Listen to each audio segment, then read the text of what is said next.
Wonderful guest today, ladies and gentlemen. This is actually part of our Bounce Back lecture series, a little bit of a special one today. And now we have with us from Vigorito, Barker, Porter, and Patterson, we have Mr. Wayne Roth, Esquire. Also, we have Sasha Sagalovic and also Mr. Ralph Morales as well. And it's going to be a presentation basically talking about malpractice. Mr. Roth will take us through that. But then we'll also have a mock deposition, so you'll actually see what it's like when a malpractice case goes to trial. And then after that, we'll have a question and answer discussion. So, Mr. Roth. Good morning, everyone. The clicker's on.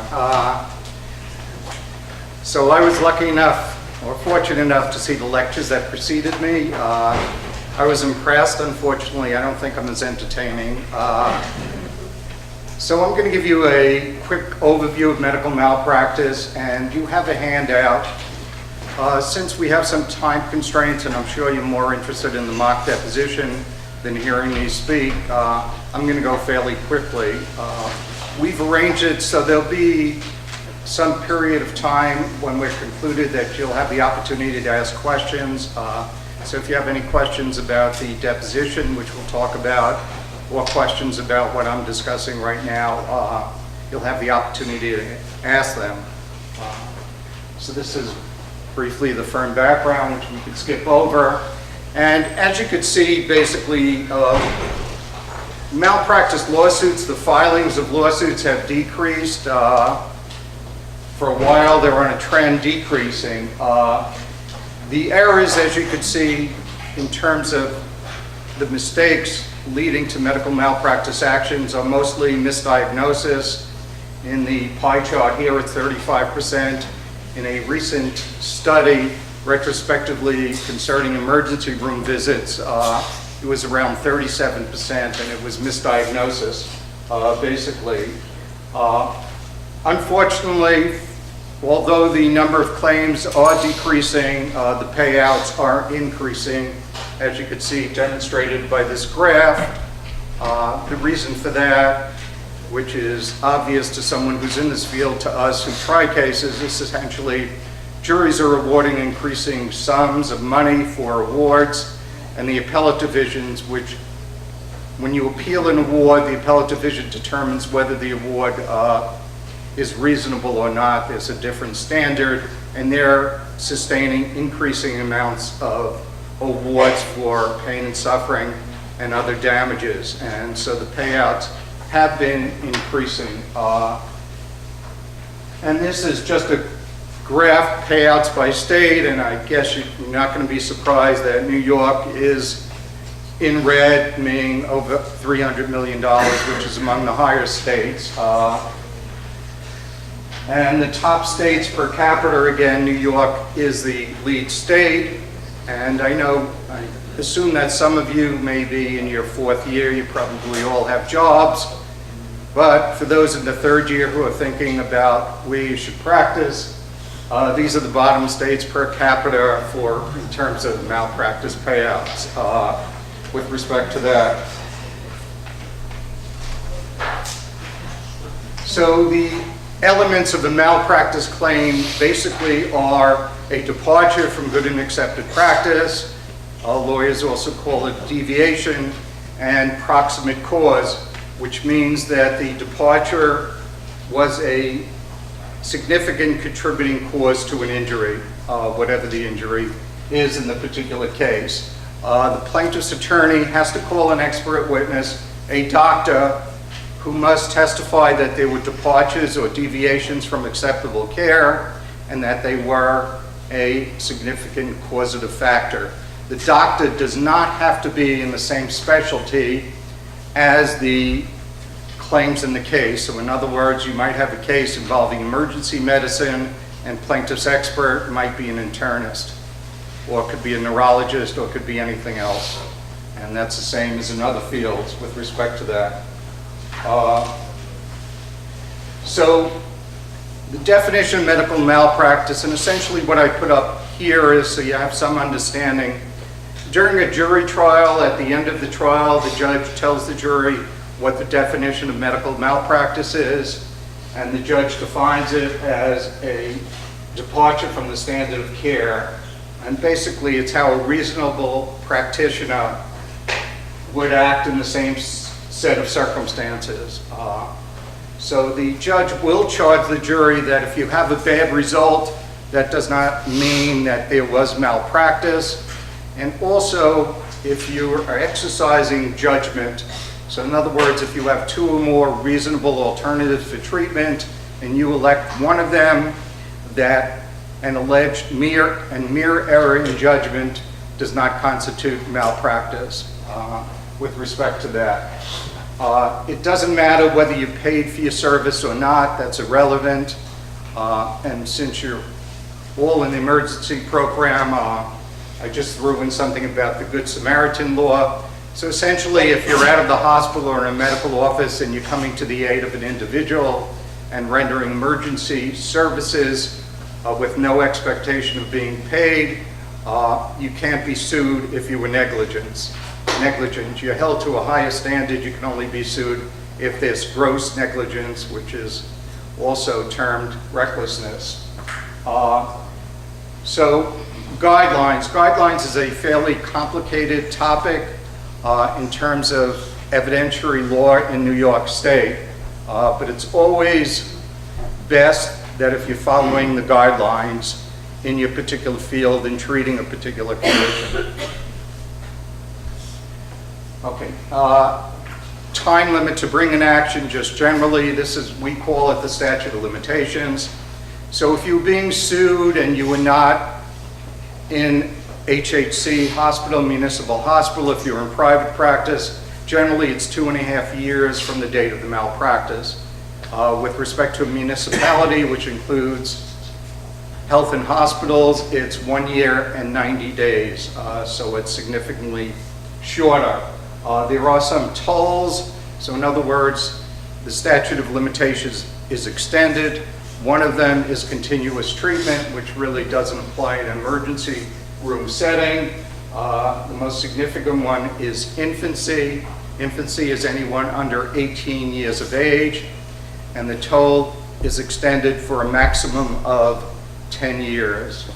And other tolls are foreign object, which is 1 year from the date of discovery, and insanity, which extends the statute indefinitely until the person is no longer considered insane. And insane has a different definition legally than, it's not somebody in the classic sense who's crazy, but it's somebody who's incompetent. Okay, so these are just some of the practical recommendations for reducing risk, and of course, as you all know, they really center upon documentation. We'll discuss them a lot more when we do the mock deposition, and then we'll have a period afterwards. One thing that I didn't write, which I thought of on the way here today, is instead of being aware of and following the guidelines, in your department, no matter where you practice, there are certain protocols and guidelines, and you should be aware of those protocols and guidelines, and you should be following them.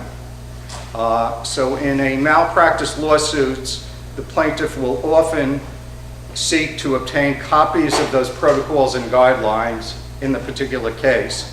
And if the doctor hasn't followed those guidelines, that's considered as some evidence of negligence in the case. So that's a bad thing, so you have to be aware of that. Documentation, and sometimes you get frustrated with respect to the time period to order a test. It's not the time really to document, express that frustration in the chart, which I've seen in emergency room charts.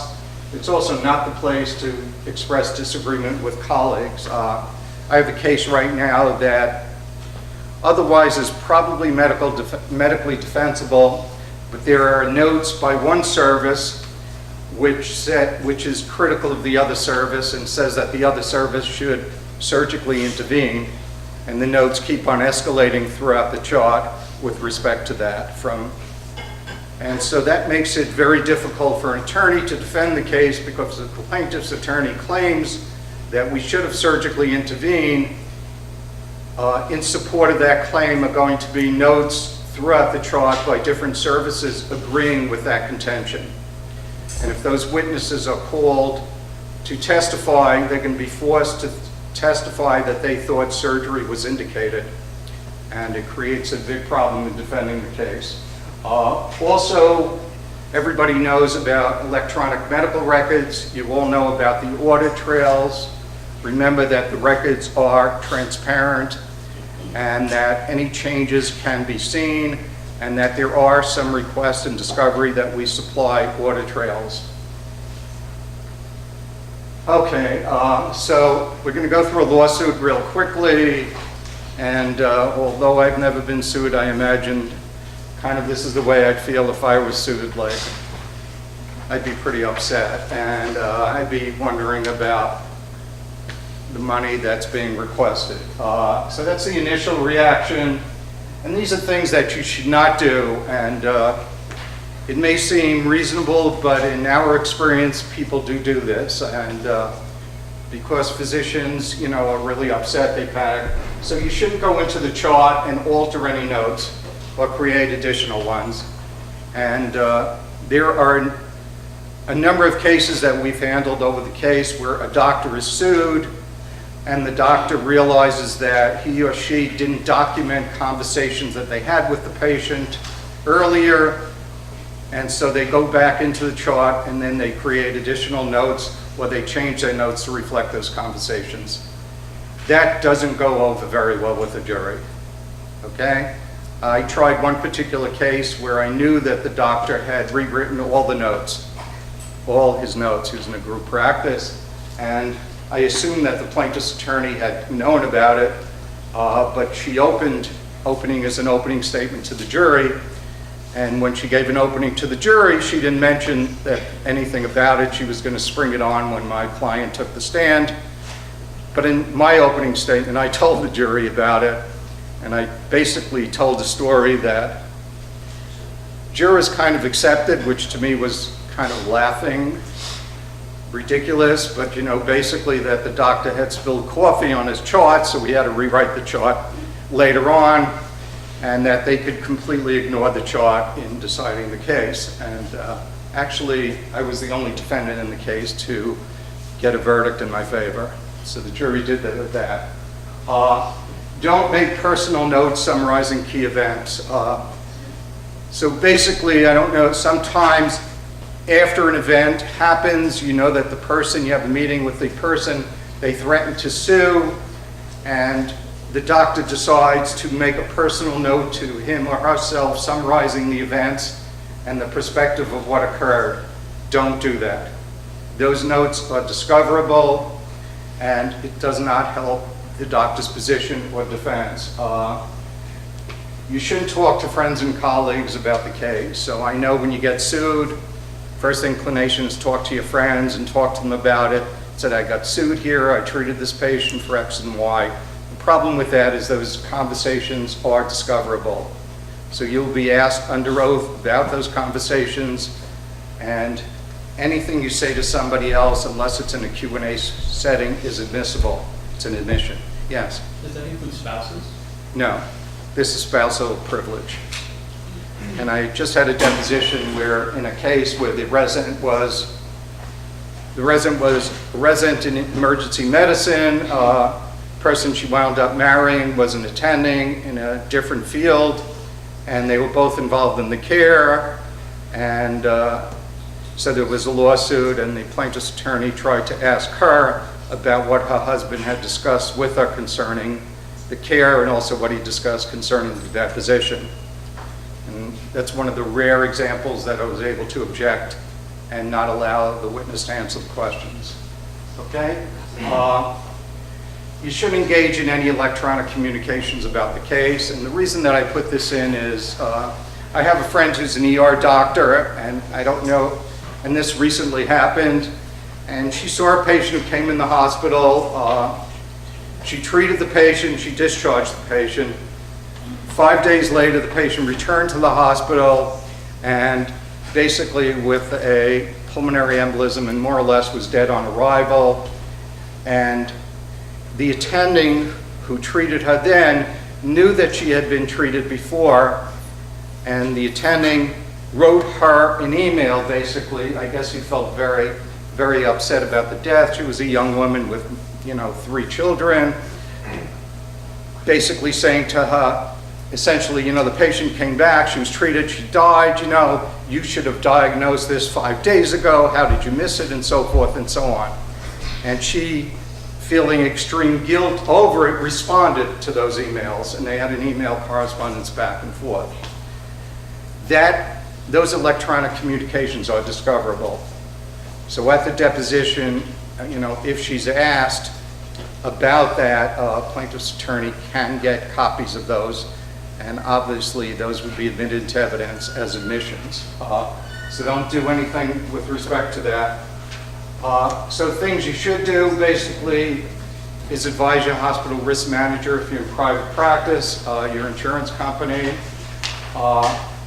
You complete a request, and you have an obligation to preserve evidence.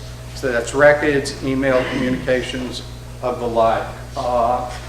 Steps in a civil lawsuit: you sued, service of the summons and complaint, an answer denying all responsibility, demands for discovery, a bill of particulars in which the claims against you have to be specified, as well as the damages, then a deposition. After depositions are complete, it's called filing of a note of issue, meaning the case is trial ready, and then there are settlement conferences, and if the case doesn't go away or get settled, dismissed, there's the trial. Okay, this is obviously something I threw in because it's on everybody's mind. The National Practitioners Data Bank. So essentially, data bank reporting. So entities, meaning when you apply for privileges, you apply for licensing, or if you apply for an HMO, they're required to access the data bank to find out whether or not you've had any actions against you. But more importantly, the reason that it was created in 1996, really to combat medical fraud and abuse. And it was created in part because there was a lot of publicity. There were a few doctors who lost their license in one state, would go to another state, would fill out the application and would say they never lost their license. And so they got a license there, and then they'd go on to commit malpractice, and some of those cases made the press, and as a result of this, there was the creation of the forerunner to this. So obviously, if you lose your license, suspensions, loss of credentials, the data bank's notified. Also, if there's medical malpractice payments made on behalf of you, there's a notification to the National Data Bank, and you could submit a statement if you want, explaining it, and anybody who accesses the bank, and these are only entities who are able to access the bank. It's not public, and private citizens cannot access the bank and find out any doctor's history. And of course, if there's a criminal conviction or a civil judgment. So basically, this is taken right out of the data bank, and it basically says that, so the data bank is a recognition that a payment in medical malpractice action doesn't mean that you committed medical malpractice. Cases are settled for a lot of reasons, mostly because there may be a possibility of losing the case, and if you lose the case, the verdict, sustainable value we talk about is essentially what the appellate division will say the case was worth so high that